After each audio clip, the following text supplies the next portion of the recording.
இயேசு கிறிஸ்து நாமத்தில் இந்த காலை வேளையில் உங்கள் அனைவரையும் நான் வாழ்த்துக்கிறேன். இன்றைக்கி நம்ம பார்க்க போகிற தலைப்பு ஜெபம் பண்ணணும் அப்படிங்கிறது எல்லாருடைய வாழ்க்கையிலையும் இருக்கிற ஒரு ஆசை. நம்ம நல்லா ஜெபிக்கணும், ஆண்டவரோட ஐக்கியமாக இருக்கணும். ஆனால் முடிவெடுத்து சில நாட்கள் ஜெபிப்பாங்க. சில பேர் எழுப்புதல் கூட்டங்களுக்கெல்லாம் போயிட்டு வந்தோன்னே நல்லா ஜெபிப்பாங்க. ஆனால் அந்த ஜெப வாழ்க்கை அவங்களுடைய வாழ்க்கையில் நீடிக்குதா அப்படின்னு பார்த்தா கொஞ்ச நாள் ஜெபிச்சுட்டு அதுக்கு பிறகு சோர்ந்து போயிடுறாங்க. இந்த ஜெப வாழ்க்கையில் ஏன் நம்ம நீடிக்க முடியல? அதுக்கு என்ன தடைகள்?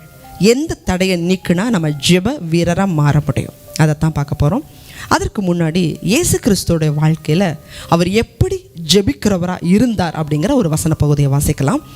லூக்கா புஸ்தகம் 5ஆம் அதிகாரம் 15-16 வசனங்கள். அப்படி இருந்தும் அவருடைய கீர்த்தி அதிகமாக பரம்பிற்று. திரளான ஜனங்கள் அவருடைய உபதேசத்தை கேட்பதற்கும் அவராலே தங்கள் பிணிகள் நீங்கி சௌக்கியம் அடைவதற்கும் கூடி வந்தார்கள். அவரோ வனாந்திரத்தில் தனித்து போய் ஜெபம் பண்ணி கொண்டிருந்தார். இயேசு கிறிஸ்துட்ட அற்புத சுகம் பெறும்படி அவருடைய போதகத்தை கேட்கறதற்காக, அவர்னால நன்மை பெறுவதற்காக, சுகம் பெறுவதற்காக பல பேர், பல ஆயிரக்கணக்கான ஜனங்க அவரை தேடி வர்றாங்க.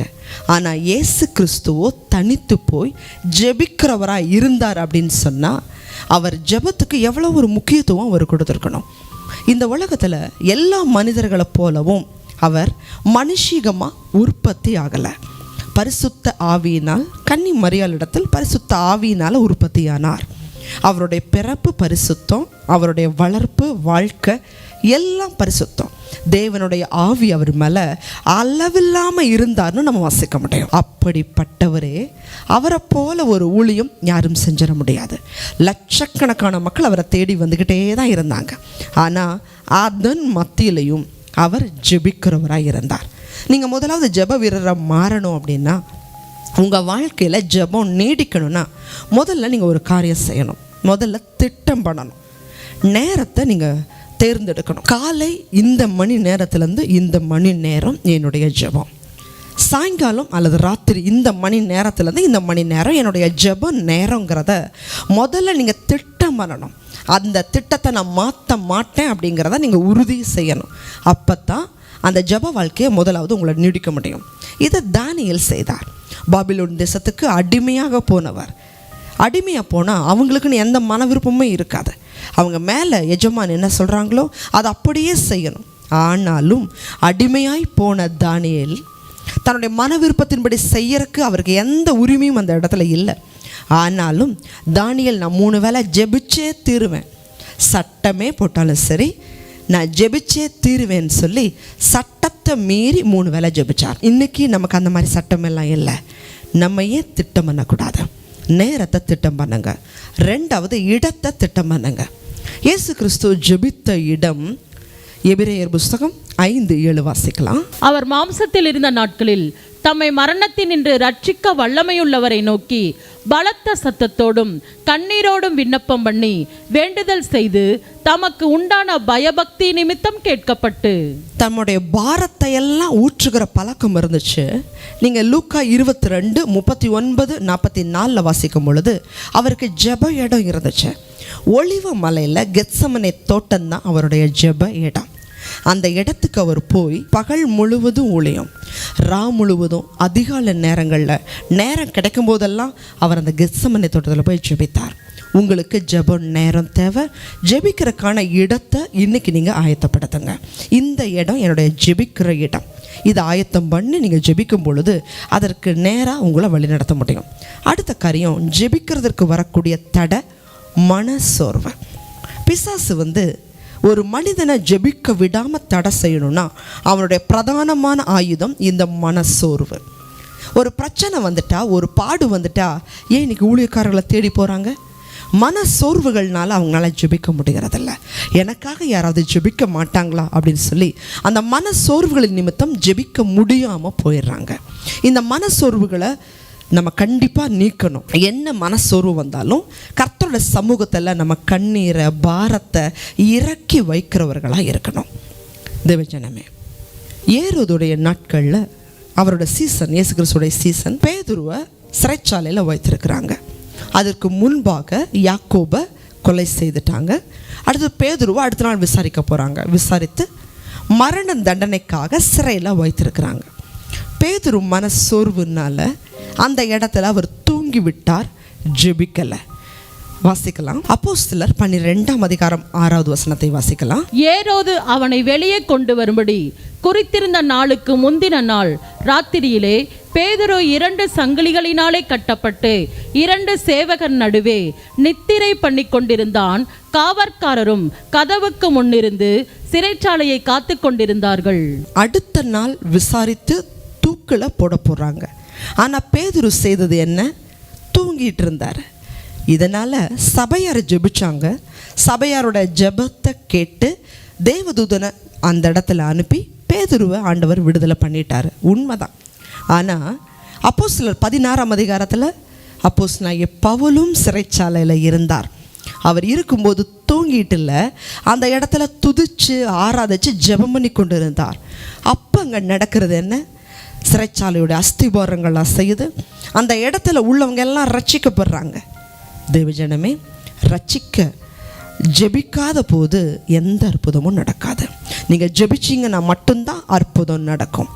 பவுலை சிறைச்சாலையில் வைக்கும் பொழுது அவர் அடித்து காயப்படுத்தி வஸ்திரங்களை கிழித்து அவரோட கால்களை தொழு மரத்தில் கட்டி வச்சுருந்தாங்க. யாருனாலும் அந்த சூழ்நிலையில் ஜெபிக்க முடியும்.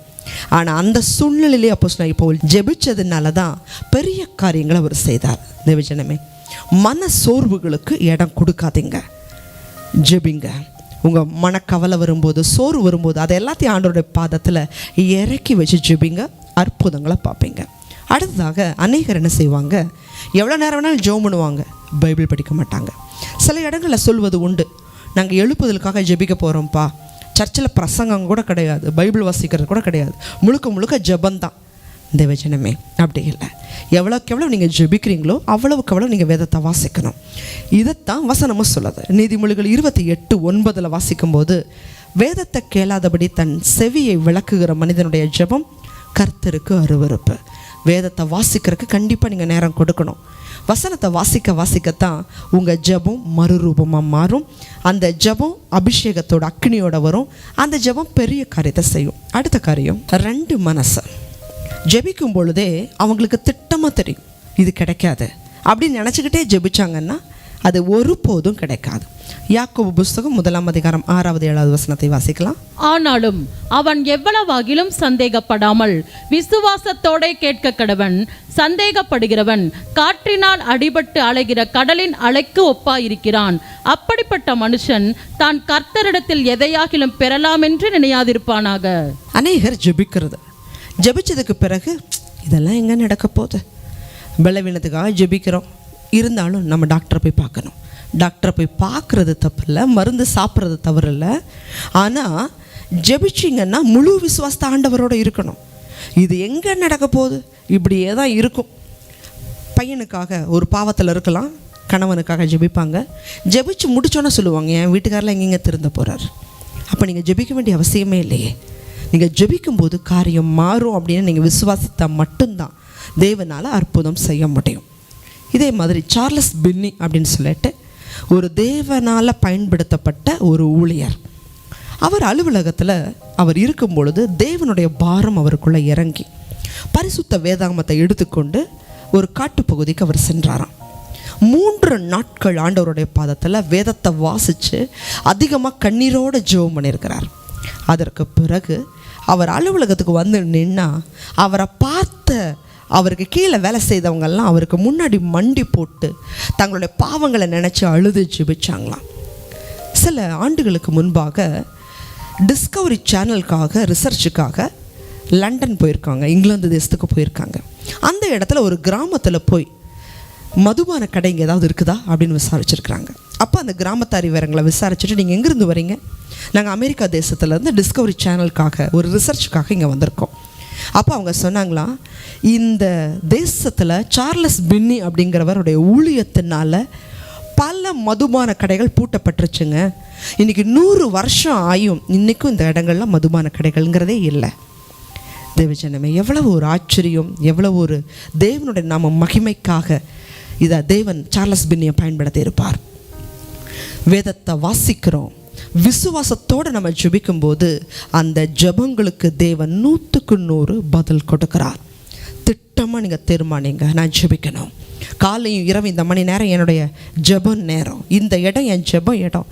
என்ன சோர்வுகளை பிசாசு கொண்டு வரட்டும், குடும்பத்தில் போராட்டங்கள் வரட்டும், அந்த போராட்டங்கள் வரும் பொழுது நீங்கள் முழங்கால் போடாத வரைக்கும் அந்த பிரச்சனை அப்படியே தான் இருக்கும். முழங்கால் போட்டு பாருங்கள், பிரச்சனைகள் நடுங்க ஆரம்பிக்கும், பிசாசு ஓட ஆரம்பிக்கும். மன சோர்வுகளுக்கு இடம் அளிக்காதீங்க, அவிசுவாசங்களுக்கு இடம் அளிக்காதீங்க. ஒரே மனதாக வைராக்கியமாக இருக்கிறதுக்கு ஒப்பு கொடுங்க. உங்கள் ஜபத்தினால உங்கள் குடும்பத்திலையும் தேசத்திலையும் ஆசீர்வாதங்கள் 100% வரும். ஜெபிக்கலாம். அதிகமாக நேசிக்கிறீங்களா அன்புள்ள ஆண்டவரே? இன்றைக்கி நாங்கள் ஜெபிக்கணும்னு முடிவு செய்கிறோம், ஆனால் அதில் தொடர்ந்து நிலைச்சிருக்கிறதில்ல. எங்களோட வாழ்க்கையில் இன்றைக்கி நாங்கள் ஒப்பு கொடுக்குறோம், இனிமேல் என்ன சூழ்நிலை இருந்தாலும் சரி, இந்த நேரம் என் ஜெப நேரம், இந்த இடம் என்னுடைய ஜெபத்துக்கான இடம். ஆண்டவரே, நான் மன சோர்வுகளுக்கு இடம் கொடுத்து ஜெபிக்காமல் போயிட மாட்டேன், விசுவாசத்தோடு ஜெபிப்பேன், வேதத்தை வாசிக்கிறதுக்கு அதிக நேரம் கொடுப்பேன். ஆண்டவரே, இந்த சத்தியத்தை தான் பார்த்தோம். இதன்படி யாரெல்லாம் ஒப்பு கொடுத்து என்னையும் ஜெப வீரராக மாற்றுங்கன்னு சொல்லி கேட்குறாங்களோ, ஒவ்வொரு பிள்ளைகளையும் தேவன் ஜெப வீரராக மாற்றுங்க, ஜெப வீராங்கனைகளாக மாற்றுங்க. ஜெபமே ஜெயம். முழங்கால் தகப்பனே, மூளையினால் செய்ய முடியாத முழங்காலால் மட்டும்தான் செய்ய முடியும். பிள்ளைகள் ஜெப வாழ்க்கையில் பெரிய எழுப்புதலை பார்க்கட்டும். கிருபை தாங்க. இயேசுவின் நாமத்தில் ஜெபிக்கிறோம் நல்ல பிதாவே, ஆமென். இந்த சத்தியத்தின்படி ஜெபிக்க உங்களை ஒப்பு கொடுங்க. தேவன் பெரிய காரியத்தை செய்வார். ஆமென்.